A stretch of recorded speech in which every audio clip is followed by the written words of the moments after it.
Ada sebuah penjelasan yang menarik tentang kata Tuhan di dalam salah satu bahasa tertua dalam peradaban manusia, yaitu bahasa Sanskerta. Di dalam bahasa Sanskerta, Tuhan disebut Dewa, atau kalau dalam bahasa aslinya itu diucapkan sebagai Deva. Nah, yang menarik, kata Dewa atau Deva itu berarti di atas, atau sesuatu yang berada di luar sana, di atas sana. Nah, kita bisa membayangkan bahwa dewa sebetulnya adalah jawaban seseorang pada masa purba untuk menunjuk kekuatan yang berada di atas. Jadi kalau ada orang bertanya, ini semua berasal dari mana? Berasal dari atas, berasal dari dewa. Dia hanya merujuk kepada satu jawaban bahwa itulah yang menciptakan alam semesta ini. Nah, misteri kedua yang dihadapi oleh manusia adalah fenomena alam yang mereka jumpai setiap hari, yang mereka rasakan secara berkala. Misalnya mereka mengalami hujan, atau menyaksikan ombak, atau suatu saat menyaksikan bencana alam seperti gunung meletus, atau bahkan juga ombak yang besar yang kita sebut sebagai tsunami, atau juga ada fenomena petir. Pada saat itu tidak ada jawaban lain kecuali Tuhan. Tuhan adalah konsep paripurna untuk menjawab segala hal. Sekarang semua fenomena itu kita bisa jelaskan dengan ilmu pengetahuan. Ya, semua itu ada penjelasan ilmiahnya. Tetapi pada saat itu tidak ada penjelasan ilmiah, tidak ada pengetahuan bagi manusia purba kecuali menawarkan sebuah konsep. Dan Tuhan disuguhkan untuk menjawab segala misteri alam itu. Misteri yang ketiga adalah tentang manusia. Tentu manusia purba bertanya-tanya mengapa diri mereka berbeda dari hewan-hewan yang lain. Sejak zaman purba sampai awal abad modern, manusia selalu merasa bahwa diri mereka unik, bahwa diri mereka itu adalah pusat dari segalanya. Dan pertanyaan siapa yang menciptakan manusia itu menjadi penting. Sebelum ada teori evolusi, sebelum ada biologi modern yang menjelaskan bagaimana asal-usul manusia, tidak ada jawaban lain ketika itu selain Tuhan. Nah, karena itu dalam perkembangan berikutnya, posisi manusia itu menjadi begitu sangat istimewa. Dalam teologi agama-agama besar, baik Yahudi, Kristen maupun Islam, manusia selalu menjadi pusat alam semesta. Manusia selalu menjadi pusat perhatian. Manusia selalu menjadi alasan kenapa alam raya ini ada. Nah, jadi Tuhan diajukan oleh manusia purba untuk menjawab 3 misteri besar itu. Pertama, misteri asal-usul alam raya dan segala isinya. Kedua, misteri fenomena alam raya yang disaksikan oleh manusia. Dan ketiga, misteri penciptaan manusia. Nah, 3 misteri ini sampai sekarang masih terus dianut oleh sebagian besar agama-agama. Kalau kita pelajari agama-agama, khususnya Yahudi, Kristen, dan Islam, teologi yang mereka kembangkan itu berangkat dari 3 misteri ini. Siapa pencipta alam semesta? Tuhan. Siapa yang menciptakan fenomena alam dari hujan, kemarau, petir, bencana alam, dan lain-lain? Tuhan. Siapa yang menciptakan manusia? Tuhan.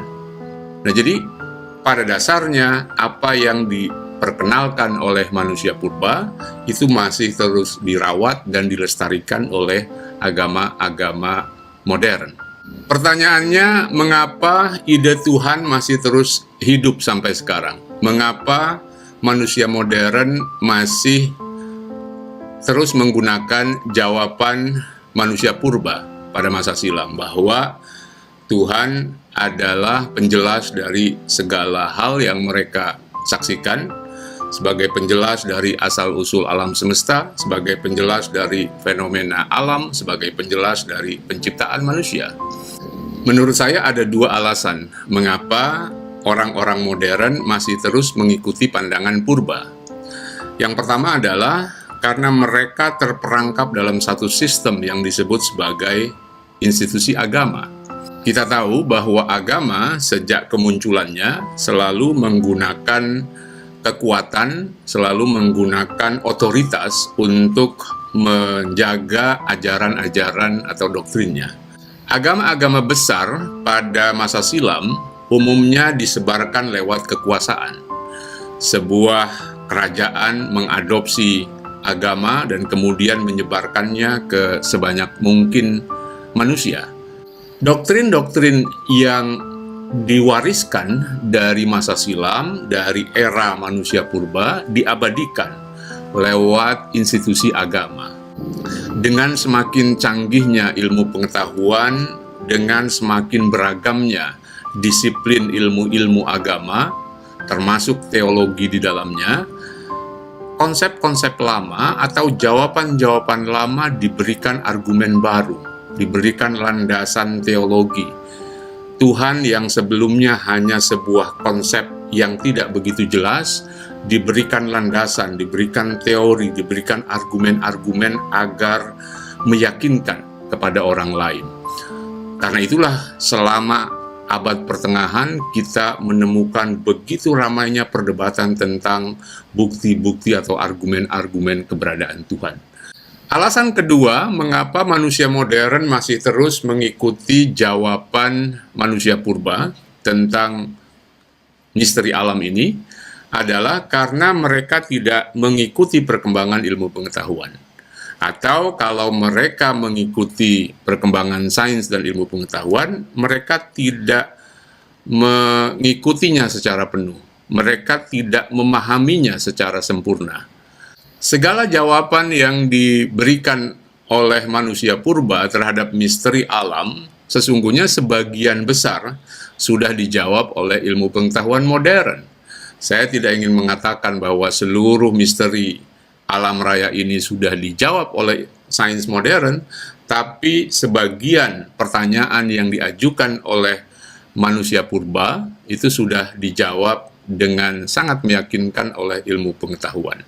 Pertanyaan seperti asal-usul alam raya misalnya, pertanyaan seperti fenomena alam raya, dari mana datangnya petir, dari mana datangnya hujan, dari mana datangnya ombak, bagaimana gunung Merapi meletus, bagaimana tsunami terjadi, semua bisa dijelaskan secara ilmiah dan setiap ilmuwan bisa mengetes jawaban-jawaban itu. Pertanyaan-pertanyaan manusia purba yang dulu menjadi misteri, perlahan-lahan itu dijawab oleh sains modern. Bahkan tentang misteri yang paling kontroversial, tentang penciptaan manusia, sains modern kini menjawabnya dengan sangat meyakinkan bahwa manusia bukanlah suatu makhluk yang diciptakan, tetapi dia merupakan bagian dari perkembangan evolusi makhluk hidup yang ada di dunia ini. Teori evolusi dengan sangat meyakinkan menjelaskan asal-usul makhluk hidup, menjelaskan asal-usul organisme di dunia ini. Pada mulanya ditolak oleh sebagian orang dan dikecam, tetapi sekarang teori evolusi menjadi fondasi bagi biologi modern. Kita tidak bisa membayangkan bagaimana ilmu kedokteran bekerja, bagaimana biologi modern bekerja tanpa teori evolusi. Nah, jadi segala misteri yang dulu dihadapi oleh manusia purba, sebagian besar sekarang sudah dijawab oleh sains modern. Nah, sayangnya sebagian besar manusia tidak mengikuti ini. Sebagian besar manusia tidak memahami secara sempurna bagaimana ilmu pengetahuan bekerja dan bagaimana perkembangan ilmu pengetahuan sampai sekarang ini. Di samping itu, agama terus berjuang melestarikan jawaban-jawaban lama dengan menyesuaikan terhadap perubahan baru. Konsep-konsep lama yang dirasa tidak sesuai dengan perkembangan ilmu pengetahuan ditafsirkan ulang. Misalnya konsep tentang penciptaan. Di dalam kitab suci misalnya dijelaskan dengan sangat gamblang bahwa manusia diciptakan dari citra Tuhan, dari image Tuhan, bahwa alam semesta diciptakan dalam masa 6 hari misalnya. Semua itu dulu ditafsirkan secara harfiah, bahwa memang manusia dibuat atau diciptakan dari tanah oleh Tuhan dan ditiupkan ruh di dalamnya. Itu adalah pemahaman lama tentang penciptaan. Tetapi begitu ada ilmu pengetahuan, begitu datang ilmu pengetahuan mengatakan bahwa tidak ada proses penciptaan manusia, tidak ada proses penciptaan hewan-hewan, karena semua mereka berkembang, mereka berevolusi. Tidak ada satu makhluk yang disebut sebagai makhluk pertama, tidak ada manusia pertama, tidak ada hewan pertama, maka kemudian konsep penciptaan itu ditafsirkan ulang. Nah, sekarang sebagian ulama atau sebagian tokoh agama menafsirkan penciptaan manusia dengan cara yang berbeda, menafsirkan penciptaan alam juga dengan cara yang berbeda. Bahkan sebagian ulama berusaha mencocok-cocokkan ayat-ayat di dalam kitab suci dengan perkembangan ilmu pengetahuan, baik yang terkait dengan penciptaan alam semesta maupun dengan fenomena lain dalam perkembangan ilmu pengetahuan. Tetapi pada intinya semua itu satu, bahwa penafsiran baru di dalam agama pada dasarnya adalah upaya untuk merawat konsep-konsep lama yang diperkenalkan manusia purba. Konsep tentang Tuhan misalnya, kalau kita baca buku-buku tentang Tuhan yang ditulis oleh para tokoh agama, kita memiliki pandangan yang berbeda-beda. Dan sebagian penjelasan tentang Tuhan itu diambil dari penjelasan filosofis atau penjelasan teologis yang dikembangkan selama abad pertengahan. Padahal kalau kita lihat bagaimana konsep Tuhan itu dikembangkan pada masa-masa awal peradaban manusia, itu sama sekali berbeda.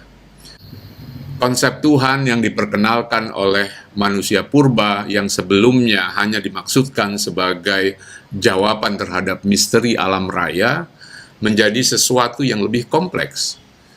Pada masyarakat Mesopotamia yang hidup sekitar 5.000-6.000 tahun yang lalu, Tuhan itu kemudian digambarkan dengan cukup rumit.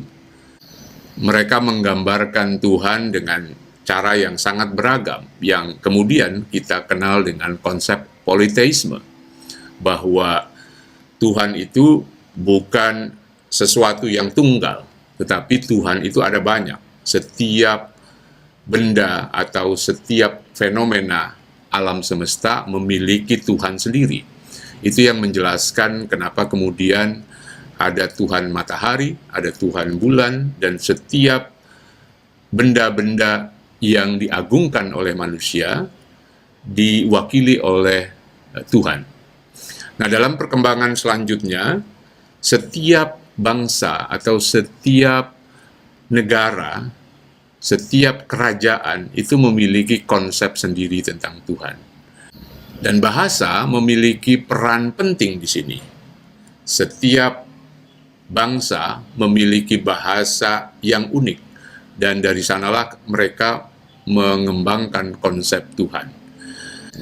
Dalam agama-agama yang berbasis bahasa Indo-Eropa misalnya, mereka memiliki konsep banyak Tuhan, konsep dewa yang memiliki fungsi dan tugasnya masing-masing. Di dalam Hinduisme misalnya, dalam agama Hindu ada Tuhan yang berfungsi sebagai pencipta, ada Tuhan yang berfungsi sebagai perusak, dan ada Tuhan yang berfungsi sebagai perawat. Di dalam tradisi Yunani misalnya, mereka memiliki banyak sekali dewa, setiap fenomena alam diwakili oleh satu orang dewa. Nah, di dalam agama-agama yang berbasis bahasa Semit, mereka mengembangkan konsep yang berbeda lagi. Apa yang di dalam bahasa Indo-Eropa disebut sebagai dewa, dewi, dan lain-lain, di dalam agama-agama berbasis bahasa Semit seperti Yahudi, Kristen, dan Islam, mereka mengubah istilah itu. Ada Tuhan, ada malaikat, ada iblis, ada setan, dan seterusnya. Nah, istilah-istilah itu kemudian dijelaskan, ditafsirkan, didefinisikan oleh para ulama, oleh para rabi, oleh para tokoh agama, sehingga menjadi bagian dari doktrin agama. Nah, sekarang kalau kita lihat, baik di dalam Yahudi, Kristen, maupun Islam, kita mengenal adanya konsep Tuhan, adanya konsep malaikat, adanya konsep iblis, setan, dan seterusnya, yang di dalam tradisi agama-agama Indo-Eropa itu diwakili oleh dewa, oleh Tuhan yang jahat, Tuhan yang baik, dan seterusnya. Nah, dalam perkembangannya, konsep Tuhan juga mengalami penafsiran yang beragam.